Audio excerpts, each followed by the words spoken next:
Hi, kitty cats. I am Amethyst Herrick, your hostess for the Purple Podcast, a bi-weekly discussion from your friends at the Purple Paw Clan, exploring the intersection of identity and gender, sexuality and intimacy, and community and spirituality. This content right here is brought to you by supporters of the Purple Paw Clan. If you're already a supporter, first of all, let me just thank you for your ongoing support. You know pretty dang well that subscribers not only receive new content directly to their inboxes as soon as it publishes, but are also able to interact with every contributor directly. And that also includes me, which, dang it, you better want to interact with me, right, baby? So, if you would like to support shows just like this one, as well as other podcasts, videos, and written articles by our contributors, I hope you'll consider subscribing using those links you're going to find down there in the show notes.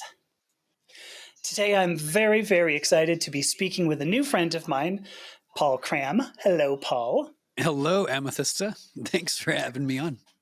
No, it's going to be so much fun.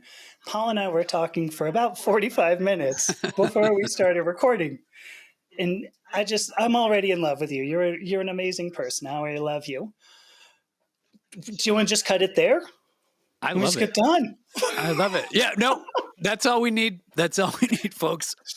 We got I love you and done. Okay. Well, I'm happy because that's all. Right. I just want everybody to love me. Like that's like this. Isn't that the story of like my? Yes. You just want to be popular. Just want to be popular. Want everyone to love me. I mean that actually. I always mention this. I feel like I do. Do you know that everyone knows the show, the Brady Bunch? Like I. Of course you do. Wait. Why? Do you have sort of a Jan sort of complex, or is that absolutely? Yes, I am Jan Brady. I'm in the middle of I am one of 7 kids, so I'm right in the middle, and I'm like Marsha, pay attention to me. I exist. Look at me. Or gosh. love me, pay attention to me. You know, it's an actor. Yes. It definitely works for being an actor, you know. It's like, yeah. I was curious about that, but so Paul has said Paul is an actor. Here's the rest of the intro here. But actor, book lover, and multimedia designer. That's kind of fun. Yeah. Paul is also the founder of the Men Who Read Book Club, which I don't know if anybody out there listening knows, but there are actually paper things that you can pick up and they have words in them. Yeah. Yeah. Like, stories. What is that? What are those things? Yeah. Paper things. Yeah. I actually listen to a lot of the books on audio too. Like I'm a huge audiobook fan, but there's paper books, audiobooks, and all the things. Right. I mentioned to somebody recently that, what the hell was it? Oh, I do know what it was. We should probably actually talk about you, but I'm still going to talk about me for a second because that's what I did. It's all good. But I was talking to somebody who said, oh, yeah, when I was younger, I went to the library and got a book about whatever. And I said, maybe you don't know what that is. It's like this big building and they have books in it and you can just go and you check them out and you can read them and then you return them. And the person's like, oh, I'm not sure I've ever been in one. And I go, what are you, like millennial, Gen Z? What the hell happened here? And also that makes me so sad. I know. For them, where I'm just like, you've never been to a library? Like when I walk into a library, it's like I hear like choirs of angels singing the praises of like authors and books. And And the smell of a library, right? The smell, the books, libraries maybe aren't as quiet as they used to be. Like when I was growing up, it was all like, shh. But now I think that they're smart too. It's like, you don't have to be quite that quiet, you know, but I do like that sort of, libraries have a sort of hallowed atmosphere a little bit, like the books, the book stacks, like there's something really, really beautiful in all that. I love that. I love it. Well, let's actually talk about you. I know that part of the book club, as well as a lot of the work that you do, and obviously you're an actor, so I mean your face is out there and all. Yes. But you mentioned at one point, or I think maybe it was on an interview that you did, like you almost catalog a lot of queer experiences that go on like every year. And I mean, whatever, every week, however frequently, but yeah, when I feel like some of that goes into, for me, like I do a lot of video logs, like on YouTube, like I'm talking about experiences and especially relating to my own life and my queer experience and, the experiences that I'm going through in my day to day and things like that. So, I that word is like a little intimidating to me. It's like catalog, and it's like, but that is kind of what I'm doing. Yeah. For what it's worth, I couldn't come up with a good word. I was like, is it like notate? Because I kind of thought it's almost like a library type thing, right? You're filing all these experiences away and like conserving them or something. Yeah. Yes. No, when you say it, it makes so much sense. There's something about it. I'm like, am I doing that? Wow. It just sounds so, sounds. No, but it's true. That's totally what you're doing. Yeah. I mean, there was the morning interview you did where you've got like books and stuff and No, I'm not disagreeing. I'm like, I'm loving it. And it's a good way. It's so why do you do that? Like, what happened that this is like the origin story of Paul. The origin story of that. It's a really good question. I always love that question too, because obviously being an actor, I always like to ask those questions too of like, well, why is this character doing that, or what's driving this, And so I appreciate that question, Amethysta. I would say definitely, if we really want to dig into it, I know for certain for myself, like, some of it is fun, and it's fun. It's that piece of like having a big rambunctious family and like looking to be heard and things like that. In that as well, there's my queer experience, which was and still is actually with family to a certain extent, very shh, don't talk about that. Be quiet. We don't acknowledge that. We don't talk about you being gay. We don't keep all of that to yourself and shove it under. Oh, wow. Do not talk about that. Okay. And that was my experience growing up. And it has taken me a very, very long time. I have not arrived yet, but this journey that I'm on, it has taken some time, but I definitely can point towards that as being part of why I'm doing this and why I'm sharing like my experiences so vocally and I like that word, actually, kind of cataloging some of them and putting them out there, is because I was told so much growing up that I did not matter, that my story did not matter. And it has taken therapy, and it has taken support, and it has taken a lot of blood, sweat, and tears to claw my way out of some of that, and to be arriving with wonderful glitter between my fingernails. You know what I mean? Like just clawing my way out. Yeah. That would definitely be a part of it, where it's like I do those personal affirmations a little bit, where it's like, I do matter. That the story and what I was told growing up in a very fundamentalist Christian religious family was that I am just inherently broken, that I need to exist in this like celibate life of like being a monk, and like just the wackiness of that. But I think what really hurt, and it still hurts, is that I have a brother who he just cannot acknowledge the fact that he has a queer brother. Like he it's something in him. It's about him. It's not about me. No, it isn't true. Yeah. And so there's something in that every now and then, do I get a little angsty on some of my cataloging and my vlogs? I absolutely do. But for me, it's been really great to be able to make space for myself and to share some stories. And even here, like, you're making space for me, and that is so cool. And I love it. So yeah. Hopefully that gives some listeners maybe some of that why behind why I'm sharing some of this, but and it's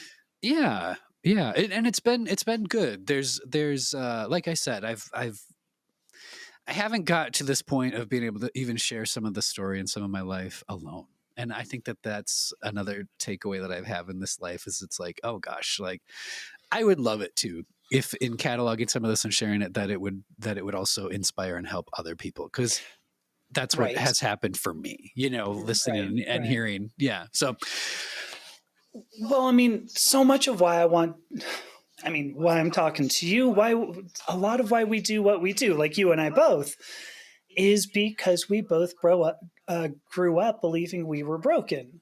Mm-hmm.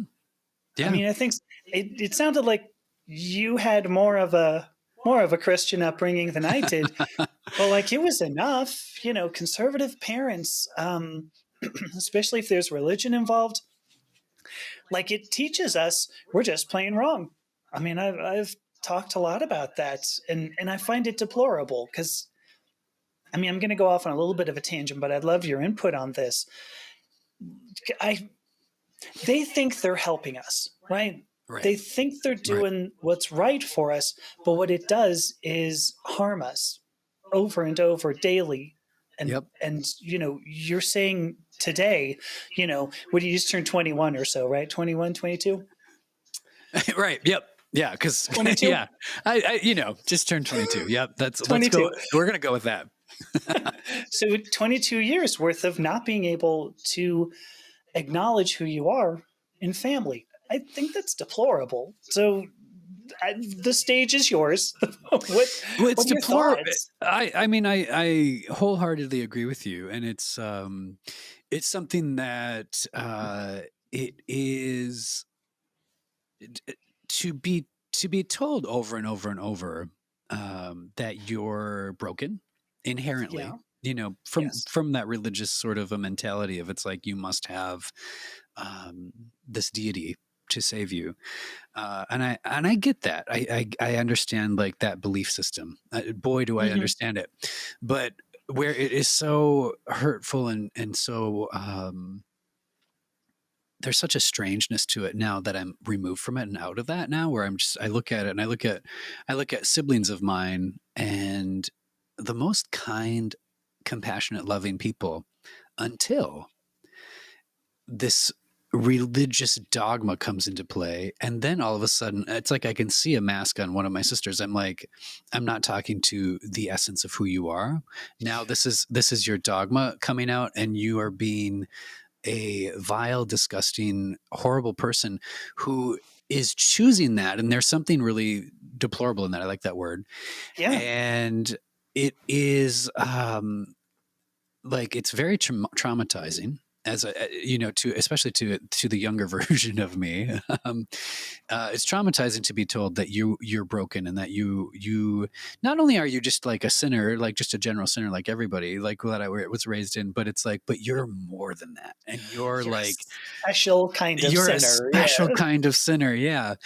And as I wish, oh gosh, all the things I wish, I wish that I was 22 and knew what I know. But like, yes. Yeah, but like getting to this point in life too, where we're looking at it and really, I did things where unfortunately they weren't really good. I survived, and I'm so proud of the younger version of me, but sure. There's things like having relationship, not just friends, but like having a loving romantic relationship with another human being.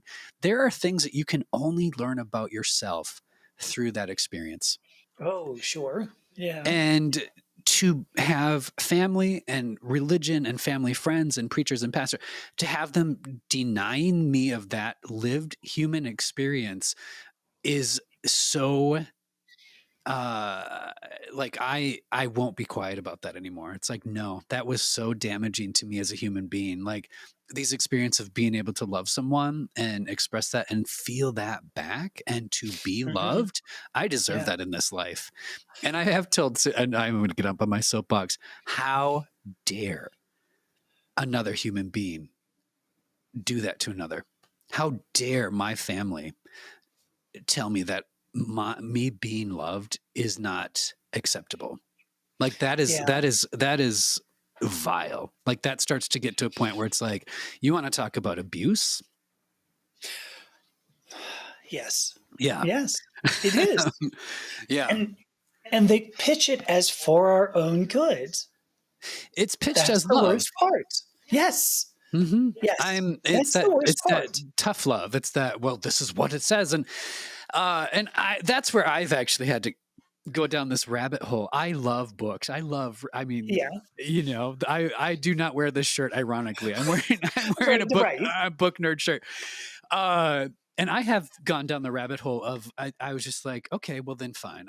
For myself, I've gone down the rabbit hole of, it's like, okay, what does the Old Testament, New Testament, what do all these things say? And like digging into like all those things. And actually a book that my book club read, it is like a tome. It is a textbook. It's called Christianity, Social Tolerance, and Homosexuality. And it was written by John Boswell back in the 80s, and he won many awards for it. But he dug into it, and he's not the only author that's done this. But to my family, like, I do have angst when they're just like, well, this is what the Bible says. I'm like, no, it doesn't. I've looked into it, and you haven't. True. That, yeah, like a Google search is not, that doesn't, yeah. No, or like a sermon on a Sunday when you have somebody who goes, well, God hates all the people who are in the queer community. Of course, I don't say it like that. I censored myself because I didn't want to throw, shitty word on my own podcast. But right.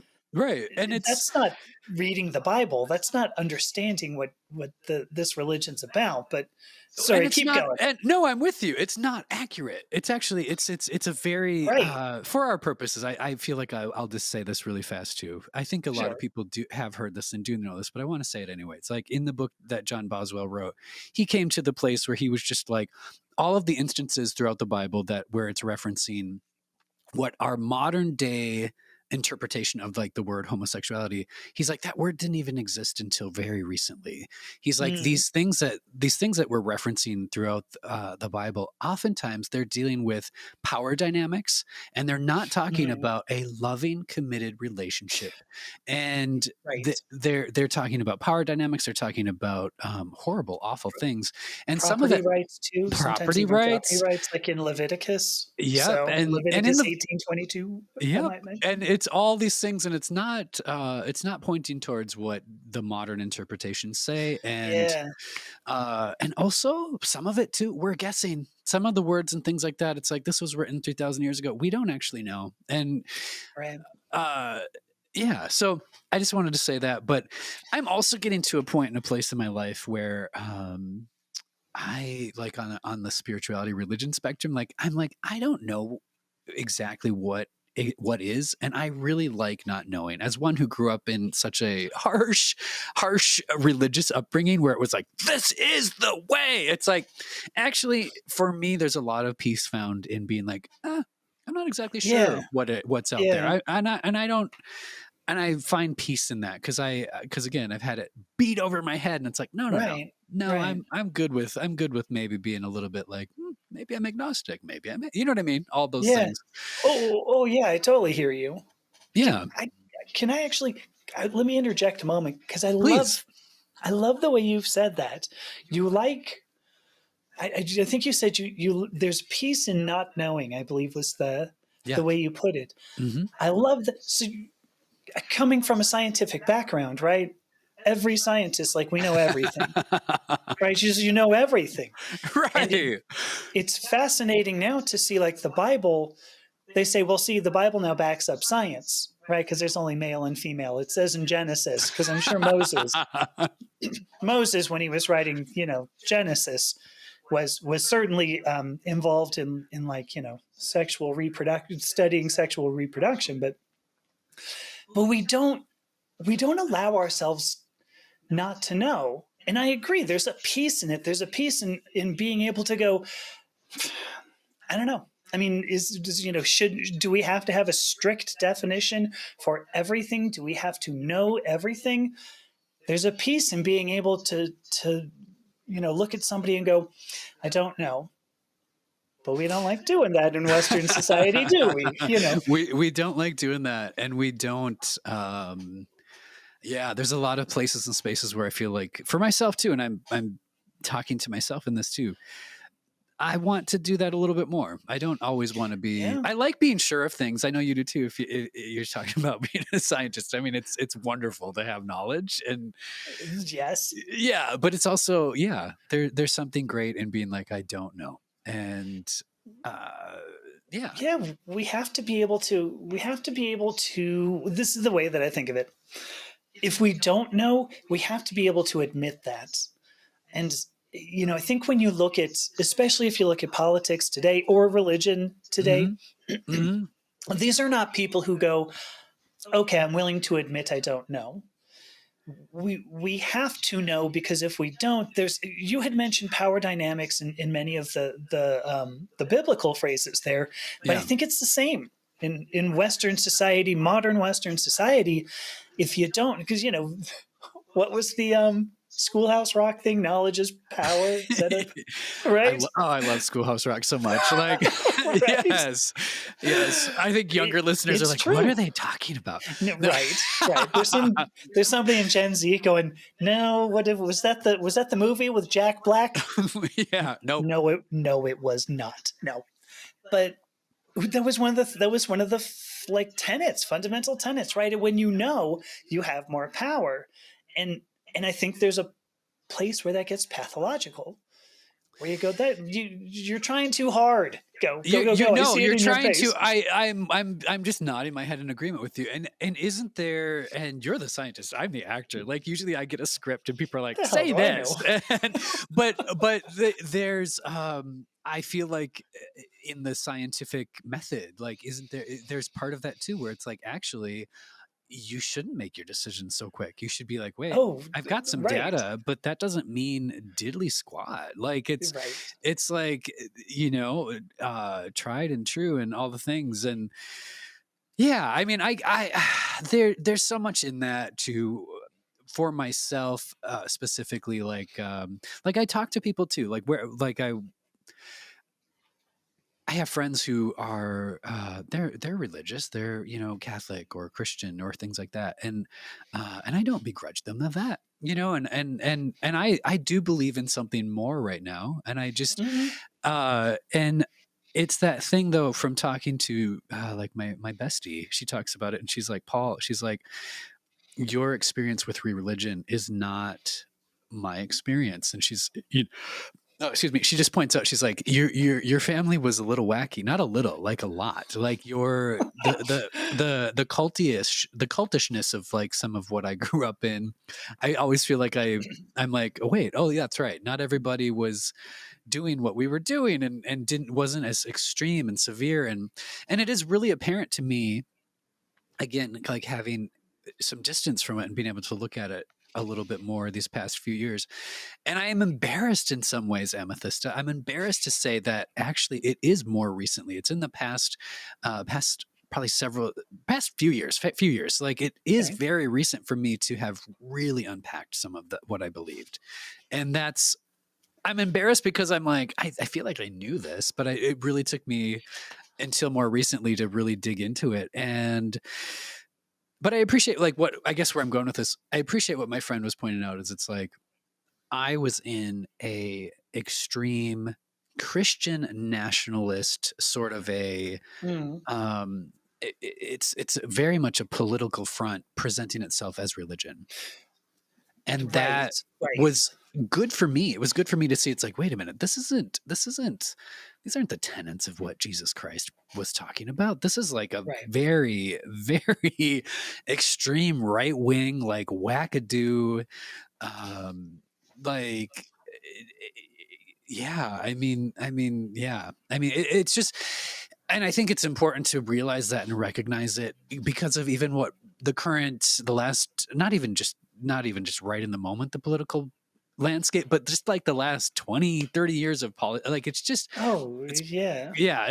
it's interesting how much religion has been used as a cudgel in politics. And I'm like, this goes directly against what Jesus Christ even was talking about, people. Like, It is fascinating. I saw a meme. It comes up frequently now, but a meme that says there's no hate like Christian hate. And kind of.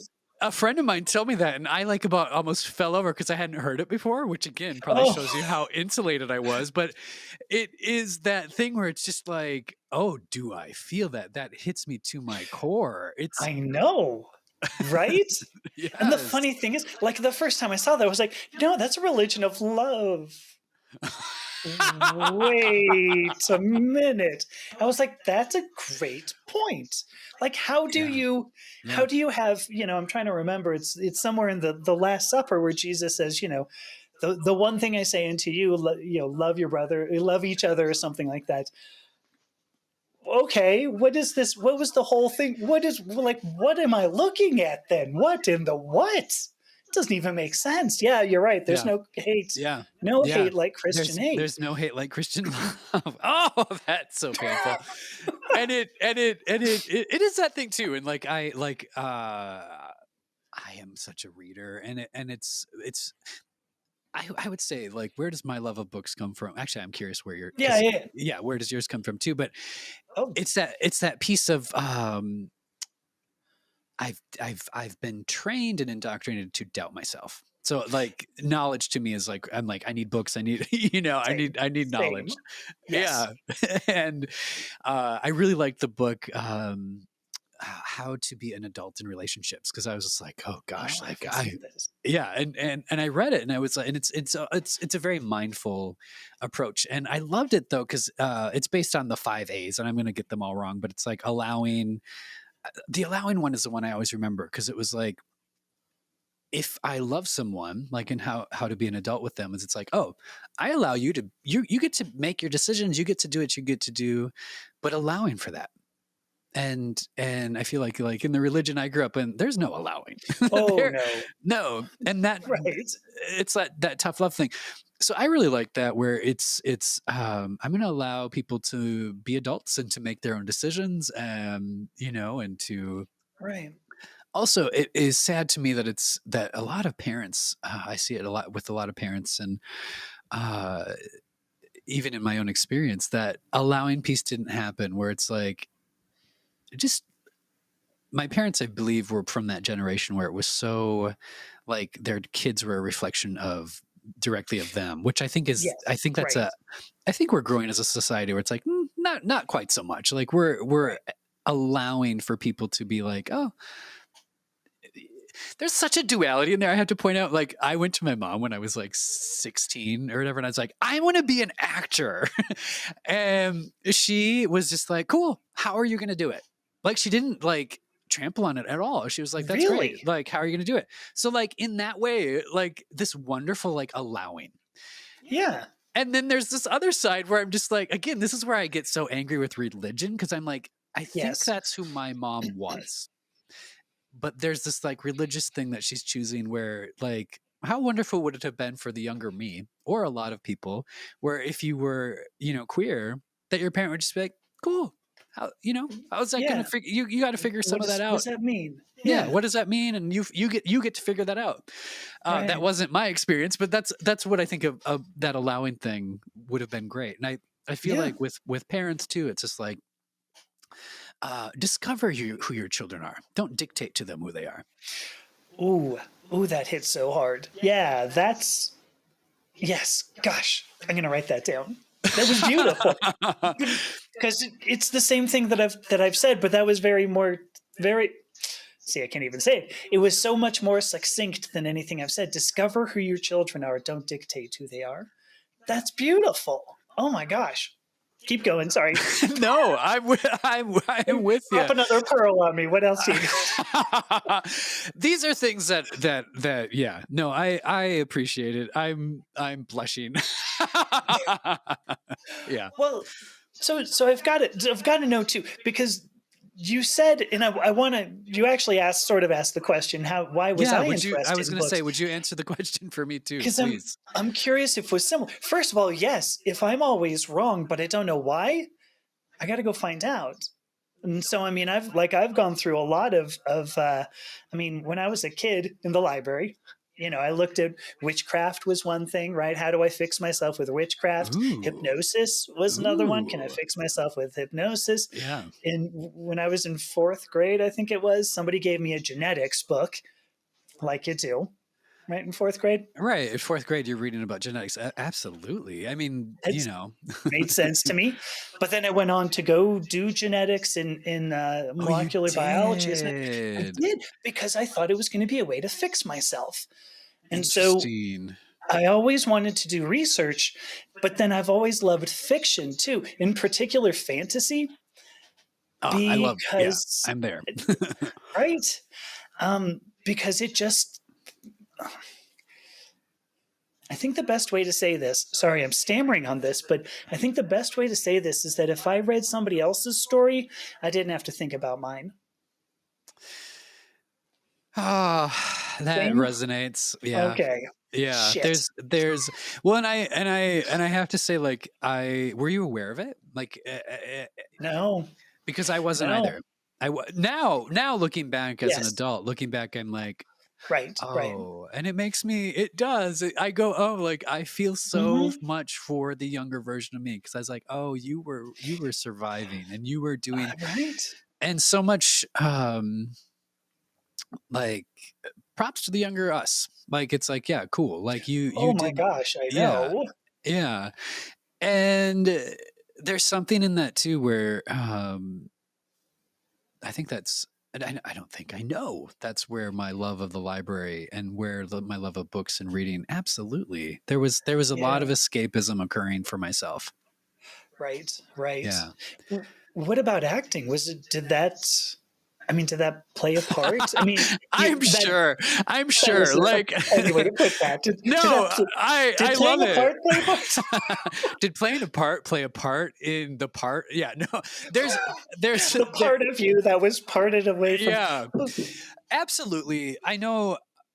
Again, there's such duality with looking at like some of the things that were going on in my life in Yeah. my younger Yeah. years, in my formative years. I really appreciate this about like my parents. It was really important for them that I remember my mom telling me, she's like, you're not going to have that fear that most people do of getting up in front of people and talking. She's like, nope, you are going to get up. And I always appreciated, like, even at church and stuff when I was younger, like if somebody asked a question, she was like, yep, he can answer it. Like there wasn't Oh there wasn't gosh. yeah, so it was good. It was like, yeah, I am able to speak and handle things. um but you get that duality where it's like you're able to speak, you don't have a fear of people, but don't talk about this one thing. It's Right. Right. it's just an interesting thing. But with the acting piece, I was very much encouraged by my family, and I think I definitely would lean into that world of make believe and being different Mhm. characters and being able to experience other stories. I wouldn't say that that's all of it. That there was there some escapism? Oh, absolutely. I also really like telling stories. I love character and I love imagination, and then the core of who I am is creative. So like this Yeah. all works together, and it um, oh gosh, I'm gonna misquote this. So people please don't hate me because I'm gonna paraphrase it. But there's a quote by Stella Adler, the Okay. renowned acting coach Yes. and Yes. actor, and she said, she's like, oh, you actors, you need to get over your precious inner experiences. You need to get past those so that Mm. you can do really good work. And I am so excited because in life, I think there's a lot of takeaways for me in that, but also in my creative world too. Like I have kind of used and tapped into some of my experiences and things like that. But I'm excited because of the work I've been doing these past few years on myself in therapy and support, like where I'm like Oh, yeah. healing and dealing and coping and being like, yeah, I don't need to maybe, I don't know. Like I feel like acting is very cathartic and can be potentially a great way to like utilize some of those things. But I love the idea Yeah. of not. I love the idea where it's like, oh, actually, I'm not using this as therapy. Acting is not therapy. So like I'm excited to get in front of the camera again and be like, let's dive into this, and like let me come from a place of humanity and Yeah. I don't know. Yeah, for me it I have to say this too. I that Jan Brady vibe, Yeah. that love me thing. I absolutely have. I know, like with my parents and with like specifically like with my dad and stuff. It was like I need some affection and affirmation, and I'm going to do it through this you get what I'm saying? And I do. Yeah. And so I'm like, I got that. So like, I'm just excited to get in front of the camera again and really dive in and be like, I am a 22 to your point. I'm a 22-year-old. I'm a mature 22-year-old. But like, I do feel like I'm maturing, and I'm excited to see where that goes creatively. Cause I'm excited to see where I will land, on the work that I'm doing now. Yeah. Taking some of that quote is just really ringing around my brain these days, that getting kind of past yourself, and as creatives and as artists, it's like, yeah. I know that quote you're talking about, because it made me have to go and look up the meaning of the word precious. Cause I was like, cause I think the quote says something about being precious with your, I think it's being precious. Yes. Like being, it's yes, exactly. And I went, how do you be precious with something? But yeah, it's holding something as like almost sacred to yourself. Yes. And I went, ooh, the point there is that you have to understand your identity in order to play a different one. Yep. And the reason why I wanted to bring that back up, when I was younger, because I love making characters too. I mean, always have made characters and done voices, and and I love obviously stories, and I love role-playing games. And I actually recommend that to people, especially if you're, in the queer community, because it's kind of a safe way to explore. I mean, it's not kind of, it is absolutely a safe way to explore, who you are. And that's, I mean, I think that's important. It helps us understand what our identity is. But now that you've brought this up, the Stella Adler quote, I go, well, I kind of go, is that safe, or is it making sure we never actually evolve past it? Oh, I like that. Yeah. There's a, oh gosh, that can go really deep. I know. That's why I stopped talking. I saw your face missing. It can go really deep in that way too. I mean, I've worked as an actor with some directors. There was a director I remember working with, and he had heard, he knew some of my story. He knew some of what had happened, and I do not love this. He kind of used it and tried to manipulate it for some of the purpose of the film that we were making. Yeah. And I am just like I said, like I think like to what you're saying too, acting and characters and these things and exploring, like especially like in a if that is your intention and walking into it, oh my God, that's amazing. Like if you're like, I want to use performing and use character to like explore myself and to do it in this way where it's like, maybe I am using some of this for therapy. Like I could see that being really beneficial, where it's like, I'm going to go and I'm going to, do it in this way. But I can also see where it can be so damaging too. Like, it's like, oh my God, work with a therapist, work with a support group, work with, don't rip all these emotional wounds off in trying to, I don't know. It's giving me flashbacks to like, it's like, no, there's a script. Like there's a writer wrote something, like we follow that. Like if I'm making this all about me and my struggles and my journey through, like, I'm going to say some of the things where I'm like, oh, like maybe I haven't looked at this, and it is super precious to me. Oh my God, bringing that on screen and having people criticize it and maybe cut it apart, like that could be so damaging. And like,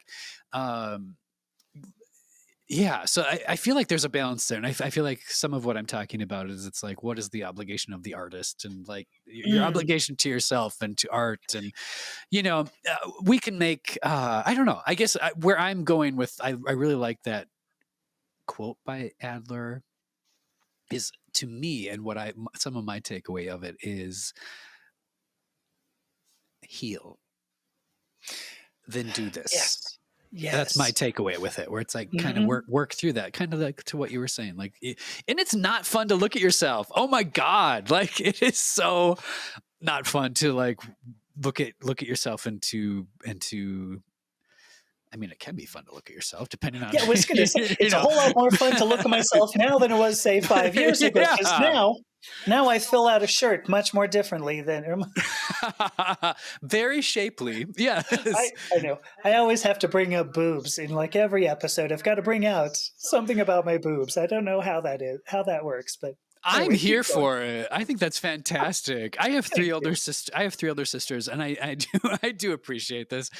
A friend of mine, a friend of mine who she doesn't have brothers, so she felt the need to she's like, I'm gonna help educate you, and I looked at her, I was like, what are you talking about? She's like, well, let me tell you about periods, and I was like, no, let me tell you about periods. Like, I have three sisters, and they have, I was like, actually, I can educate you. Like, my sisters were very, very adamant. They're like, you all are gonna know exactly, like, this is horrible.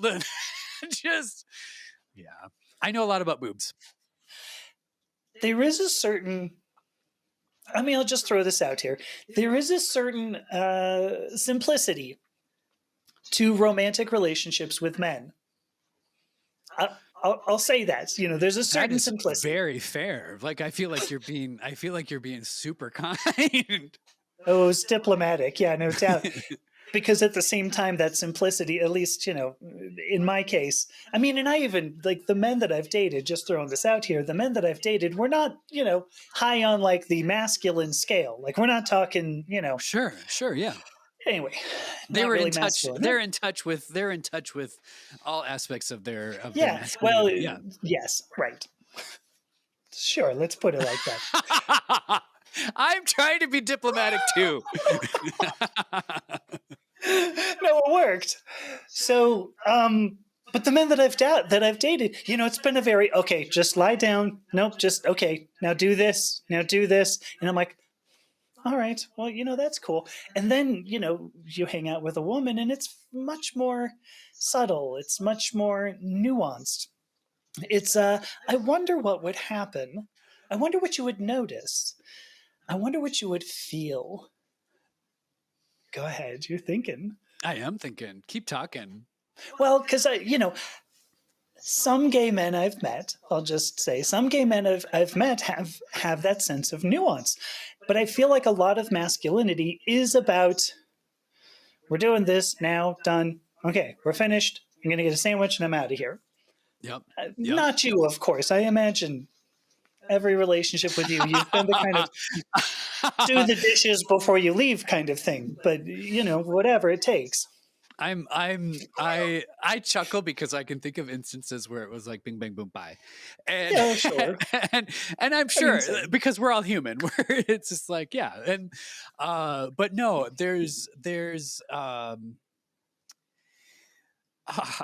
this shows so much of my cards. This shows my cards. And I did just take an online BuzzFeed quiz test for this. And it's how on a scale, like you do, how much of a romantic on the scale are you? And yeah, I took this because I was just like, and I took it and I was like, they worded it so horribly. I was like, what? I was reading it and they're like, you're the careless romantic.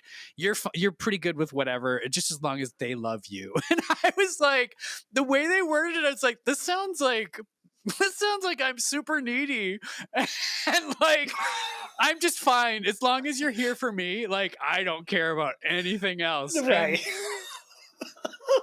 Right. Yeah, those are the marriage vows, though, right? Richer for poorer, sickness and health. For poor, so long as you love me, whatever. As long as you love me. If you come back occasionally and we have a moment in the hay, that's great. I got what it was saying, but I was like, whoever wrote this was either like really tongue in cheek, knowing what they were doing, or they were clueless. Because I was like, this is like a backhanded compliment. But where I'm going with this is, and I am curious. I do know this about myself. I am a romantic, and I am those nuances that you're speaking of when it comes to sex, or when it comes to even beyond that, where it's like, oh my God, like I will melt into a puddle on the floor when there's just like, oh, that's really sweet, or and then there's also those moments where I'm like, oh my God, gag me, like that's too sweet. Well, but sure, but Yeah, but I am curious now that I've said I'm a careless romantic. Okay. What do you think for you? Have you ever done any of those quizzes? And are you a Um, romantic, or are you more like I don't care? so where did this conversation go? What? um, the quick answer is yes. I am very much. Have I taken those quizzes? Yes, because I always.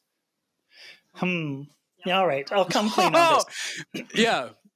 Well, because what I always wanted to do, being transgender is different from being, because I've been pansexual my whole life. Like my whole life, I'm like, ooh, that's a pretty looking boy. Ooh, that's a pretty looking girl. And, at some point I'm like, ooh, I'm not supposed to like that. I'm only supposed to turn this way and look at the pretty looking girls. I'm not allowed to do. So yep. I always wanted something that was going to prove, I'm going to put that in quotes, prove to me that I'm masculine. And so I would take these things, hoping it would go, you're a wham bam, thank you ma'am kind of guy, get the fuck out. And it never happened. And here we are now. Do you want me to return to my chest again? Should I talk about boobs again? But so I don't. Yes, I've taken those quizzes. It was just, I really wanted to prove to myself. This is also why I ran a marathon. I had to prove to myself. I appreciate I'm not who I am. Yeah, no, I appreciate you just saying that. There's a well, because even for myself, where my book club, we just read a book called For the Love of Men, and it's written by a feminist thinker. Her name is Liz Plank. Okay. And we read it, and it was an exploration of masculinity and like where we are kind of as a society right now. And I really appreciated where she went with it, because she really dove into gender. She was like, there is, she predicts, and I'm like, we already see it. She's like, it's the gender war is on its way. And I was like, it's here. I appreciated, she just said, she's like, there's so many men that are there's this script that she's like, you can't even really define masculinity. Like, and she's like, there's this really strange toxic script that men are supposed to follow. And I so see that in my own life, and allowing ourselves and to be in touch with, that's kind of why I said that, what I did, where it's like allowing ourselves to be in touch with, I really like that. It's at the anima and animus where it's that reference point of, it's like, this exists in all of us. Like we all have, and I love that. And I feel like for myself, like as an actor, I feel fortunate to be in an industry where people aren't terribly, they're very open about like, oh, you're queer, cool, or gender identity. It's one of the few industries, the creative industries, I think are very open to this. But I feel fortunate in that way. And I'm assuming a few things, Amethyst, about you, because I know that you're in the sciences, right?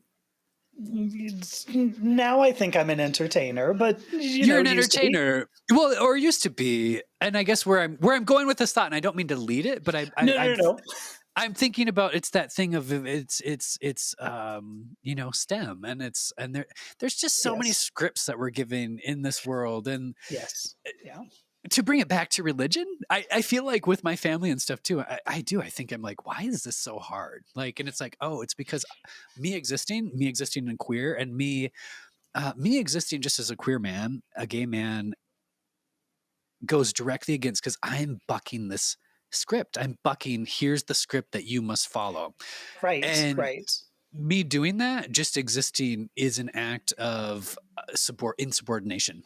And I love that, actually. Yes. I love that. And yeah. So it's interesting. It's interesting too, to get, I look on social media, and I look at things, and like, I've painted my fingernails, and even commentary. I mean, we know social media is a dumpster fire, but like, but like just some stuff like that, where I don't know. I feel like as a society, we're really dumb. I think it goes back. I mean, I was mentioning it a little bit before. I think, we have scientists now who Well, everybody, we're too afraid to say, I don't know. And just to say, I'm doing what I'm doing. Do you like it? I don't know if I care, even. And so, I don't know. There we go. I just said it. But and I appreciate that. Yeah, I don't know either. Yeah. I think there's a lot to that. And it's crazy to me, I guess, that we can look at our society today and just go, why do we have to fill specific roles? I mean, when you mention scripts in STEM in particular, I mean, it is really difficult. I'm just going to say, I think I'll try this again. It was really difficult growing up pansexual and transgender, right? You got pushed down a lot. I got pushed down a lot. Maybe you got pushed down a lot too. Spent a lot of time on the ground when I was in elementary school because it was just easier. It's just okay. If I don't stand up, so I don't have to fall back down. So it's interesting that causes many of us, the dorky ones, the queer ones, to go into STEM or the arts, but in STEM, there are the scripts that we have are pretended masculinity, and I don't care if you are a man or a woman. That's the script. If you're a woman, you're expected to act masculine. If you're a man, you're expected to be toxic about it, and that was really difficult for me. That's partly why we're talking now, because got the hell away from it. But it's tough. It's a weird, I don't know. Looking at our society, I have to go, why do we need to do this? Why do we have to categorize each other? Why do we have to put ourselves in these boxes? Yeah. Does it fix anything? Does it make anything better? Because I think the answer is no. I think all it does is make each one of us miserable. Every one of us miserable. And that sucks. So we should actually end the show on a much happier note. Do you got a good joke? Or it just struck me. I'm like, whew, that's bringing the room down. Yes. No, I'm trying to think if I have a joke. I don't know. Wait a minute. I know. I've got a good segue. Actually, it's not a segue at all. Non sequitur, There's a 100% non sequitur. So I heard you like colognes. I love. Oh my God! Yes. No segue. I can just go with this. I will say, right now I smell good. I bet you do. What are you wearing today? I am wearing. I go through seasons. You know what I mean? Like I have a bunch of perfume and cologne. So right now I'm wearing. It's called Moroccan mint tea, and it's minty, and there's a little bit of like sandalwood underneath it. It's just it's brisk, but also cozy. Like it's an interesting little juxtaposition. So I smell minty and sandalwood-esque. Yeah. And I always like to point out too, because I learned this quite a while back when I was really starting to dig into it. I was like, I've always liked scent. I know, I always remember seeing my dad. My dad liked cologne too. Like he always smelled pretty good, and so did my mom. My mom would wear nice perfumes.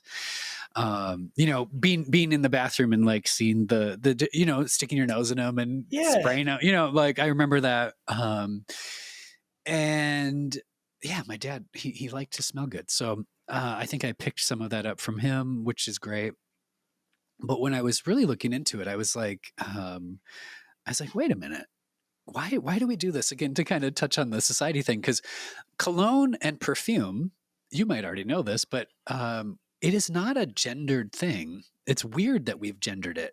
I was going to ask, what is the distinction? You're about to get there. The distinction is that it is the scientific term for the concentration. So cologne is a less concentrated. Okay. And like you have your eau de toilette, and then you have cologne, and then you have perfume, and then you have like these are all names for the concentration. And I look at that and I'm like, dang, marketers. They've taken this and genderfied it, and it's so dumb. Because some of my favorite, oh my God, I love it so much when like I will buy a perfume. Yeah, give me a good floral perfume that's marketed towards a feminine, I'll rock it out. Like, and vice versa. Oh, it is so sexy to me when there are like your typical female present, like where it's just like flowery feminine, and you get near them and it's like, oh my God, they smell like sensual dark, like more masculine, like a fragrance, and I'm just like, oh hell yeah, like I like that play. But yeah, what sort of fragrances? I mean, name some of the stuff. Like some of the fragrances that are like, there's Aqua de Jo, which is so machismo-esque, like it is it. And but when someone who is female presenting wears it, I'm like, ooh, like I love that play. Like, and it has like it's an aquatic fragrance. It smells like the ocean, but there's like these really deep undertones of like, again, what we would probably associate with a typical male cologne, which is like really dark, woody fragrance. Like you were just out chopping wood out in the forest, kind of a vibe. Like, all right, like a cedar or yep. I wish I had some of the vocabulary for this, because I really love fragrances. I have a very sensitive nose, but I don't know any of the vocabulary. So you got to tell me. I feel like my vocabulary can be really laughable in some ways too, because I've seen on like YouTube, like some people that have been in doing videos and stuff, and I'm like, you're a poet, and I'm like, this smells nice. Yeah, but I mean, I've also seen like sommelier type people. They'll go, this is a new wine here, and well, I smell notes of coffee, leather, tobacco, 14-year-old scotch. That guy who was down the street who was walking across, that I remember he walked past me, and I think he had not changed his underwear in 14 years. And because what I do is, like, I pick up a glass of wine and I go, I don't know, it smells good. That is totally going to get me fucked up. That's what I do with wine. I'm with sorry, you. But I'm with you. I'm where it's like, okay, like yes, with wine, or even sometimes with cologne or perfume. Yeah, where I'm like, it smells good. And it's like, and then there's people that are like, sometimes that's sufficient. But there's subtle hints of lang lang, and it's how it's intertwined, and I'm like, that's beautiful that your nose can pick up on all that. I think it just smells really nice. Okay, so I don't feel bad then, because there are times. Yeah. All right, there are times when I'm just like, I don't know, it smells sexy. Because what's in that? No, it's like 14 things that I go, I don't think I would like any of those, but for some reason it smells sexy. Well, and there's you're making me think of too, like because of your comment there, which is really, really funny to me. That thing that you're walking by the guy who's apparently wearing his 14-year-old underwear, right? And because there are people that I've walked by him and I'm just like, oh my God, you do need to bathe or something's off. That or it's their I've heard this too, like, and actually my ex-boyfriend, like I'm not a huge fan of like, oh my God, like go take a shower and then we can kiss. Like, yes, but there is something to be said for every now and then I'm like, I think just his body chemistry really did work for me, where I was just like, oh my, like like the pheromone thing is real. Like I was just like, oh yeah. Because I have been around like super attractive people where I'm just like, where, and I don't know if it's pheromones or what it is, but I was just like, yeah, this isn't working for me. Yeah. So I have dated some people, like I said, my ex Thomas, I was just like, I noticed that like whatever his body chemistry was, I was like, oh, this really works for me. Like, yeah. But it's cool. I love this is important to you. How many bottles do you have in your bathroom right now, or wherever? Maybe you have a separate room. I wish I did. I will say this too. I'm somewhat minimalist in my like. I know that there are like YouTubers and there's scent enthusiasts that have like, you see like they have like you said, like an entire, it's like you walk into a wardrobe and it's like, oh my Oh my God. gosh. Like, Yeah.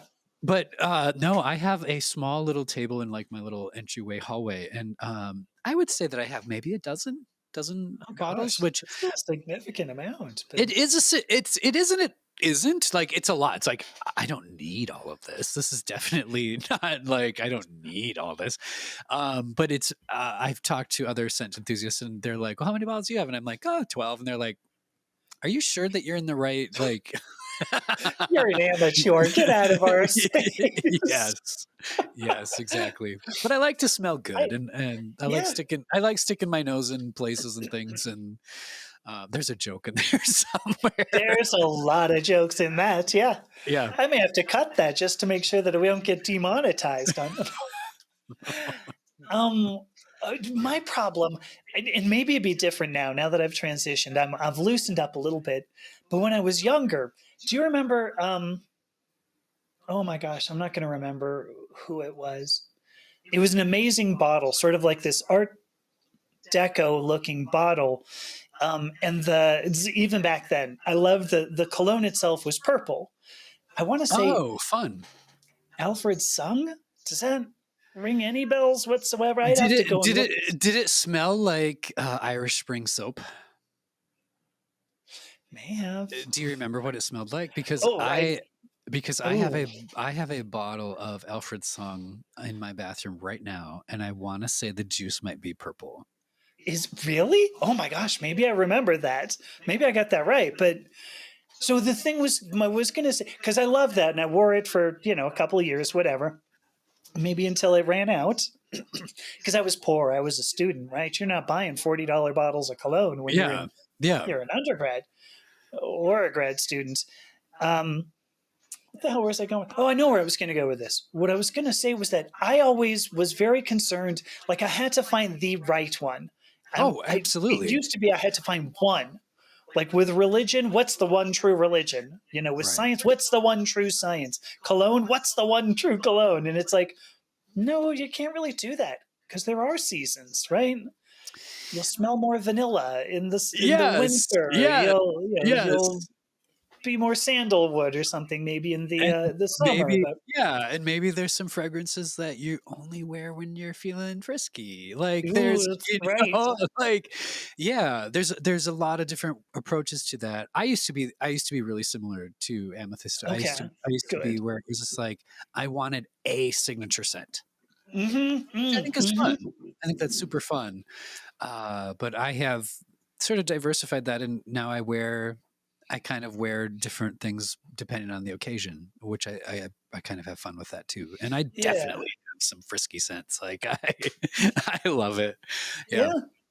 I mean, I love the idea of a signature scent, right? Because was it Elizabeth Taylor, I think, who was like, I will wear Chanel No. 5 and nothing else. Which I actually love that too, where especially if you're around that person. Like I have a friend of mine and she wears, I think it's Opium by Dior. Oh my gosh, I remember that. Yes, that was a great one. It's a great fragrance, but I do like that too, where you start to associate that with that one person. Yes. There's something so great and beautiful in that too. Mm-hmm. Yeah. I had two sisters who wore opium, so there was a little bit of where I was like, "That's great," and then I went, "Oh wait, am I smelling it on my sister?" You're like, now I remember. Yeah, you're like, this reminds me of family. Yep. Yeah, maybe we'll want to cut that bit too. I don't know, but gosh, I'm looking at the time too. Like, I love it. No, this has been really great. I've enjoyed. I'm assuming we'll wrap up. Yeah. Well, like I figure we should. But how about if we go with? How about if I just say, tell us how? I mean, you're a fun guy. There's no doubt, fun person. Let me say, I don't want to be gendered because that's kind of crummy. To me, I'm a fungi like the mushroom. Yeah, I dig it. Hey, there's probably good sense in some mushrooms, I'm guessing. I don't know. Maybe not. How do we find you on the internet, though? How do we find Paul Cram on the internet? I'm pretty easy to find. People can find me. My website is IamPaulCram.com. and pretty much on like I'm not on TikTok. Maybe I should be, but like Instagram, YouTube, Facebook, you can just find me with that same handle. I am Paul Cram. Okay. All right. TikTok, for what it's worth, because when I first looked at it, it was not favorable. And I had a PR person who goes, no, it's a totally different audience. Like, check out TikTok. And I went, how different could it be? And she's like, go check it out. If you want, like, if I put something on YouTube, like if what I want to do is be insulted, oh, I mean, how often you get that where you go, you know what, I could really use a good, like, kicking in the ass right now. Put something on YouTube because you will get amazing honesty. Oftentimes that you go, can you tone down the level of honesty you got there? Because wowzers. Yeah. Can you lie to me a little bit, please? Yes. On TikTok, all I ever get, not always. I mean, there's maybe, God, I've had maybe a handful of mean comments over almost a year. Oh, wow. Otherwise, it's like, yeah, queen. Oh, preach it. You're the one. And I'm just like, dang. Okay. That's inspiring. Yeah, yes. It might be something for me to totally check out. I appreciate knowing that. Yes. Well, because there have been times when I put a video up, and usually I'll put the same video on both YouTube and TikTok, but I'll look I'll put it on YouTube and I'll look at the comments and I'm like, wow, I'm totally horrible. I think I'll go wear sackcloth and ashes. Sackcloth and ashes. Yeah. And then I'm like, well, let me open up TikTok. And there's like 99, you're the best. And I go, why do I even do YouTube? I don't know. Because there's a reason, I'm sure. But so, okay, I've got iampaulcram.com, and then I've got the other three, Facebook, YouTube, and Instagram, and soon to be TikTok, right? Yeah, apparently, yeah. Yeah. And that's awesome. By the way, I don't know what film it's from. What's the film where there's a background, a GIF on your website that has you with the wings and the looks like a piece of metal that you're trying to bend. Yeah. It's a very humorous little. It was a commercial actually for Adopt a Classroom. And it was a very, very, very funny little piece. Just really fast. I'll just say it was myself as a tiny little fairy and another fairy, and we were trying to make paper clips to fill the box so that they could use it in the classroom. It's hysterical. It's funny. It's actually on my YouTube if people go look for it. But yeah, it's really funny. Oh, is it? Oh my gosh. Okay, I'm gonna find this and I'm gonna link that. Yeah, because I'm just watching it without sound, and I'm like, oh my God, what the hell is that? It looks like Fall Over, kind of funny. So I love comedy too. I've done a lot of that, especially in the commercial world. So yeah.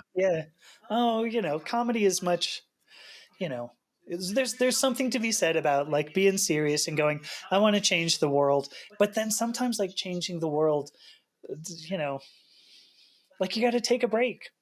You got to take a break. Exactly. And laughing is amazing. And yes. Yeah, and I appreciate this too. I'm glad that you had me on, especially with some laughter, and obviously we took some deep dives, which I also appreciate. I love it all. I love it all. We're talking boobs, we're talking books, we're talking, it's great. So I really appreciate you having me on, Amethysta. Yeah, no, thank you so much. I mean, this has been a great conversation. I about half the questions we didn't actually ask, but I knew we weren't going to. I mean, I much prefer the ability just to have a conversation and see where it goes. And this was good. So, all right, well, I'll do my little outro here because, somebody once told me, who was this? Oh, it was my friend, it was CJ, my friend CJ, who told me, you need to do an outro, like do a summary. And I was like, well, I don't know if you've just listened to an hour and a half, like an hour or whatever, like you probably are pretty dang sure. Anyway, CJ says do an outro. So this is what I'm doing. And CJ, if you're listening to this or watching, hi, then anyway, you've been listening to the Purple Podcast. I am Amethysta Herrick. I've been talking with Paul Cram about books and libraries and sense. And of course, oh my gosh, I forgot that great quote that you gave me. Discover your children. Don't dictate to them. Yes. taking care of your children appropriately. So thank you again, Paul, so much. Yeah.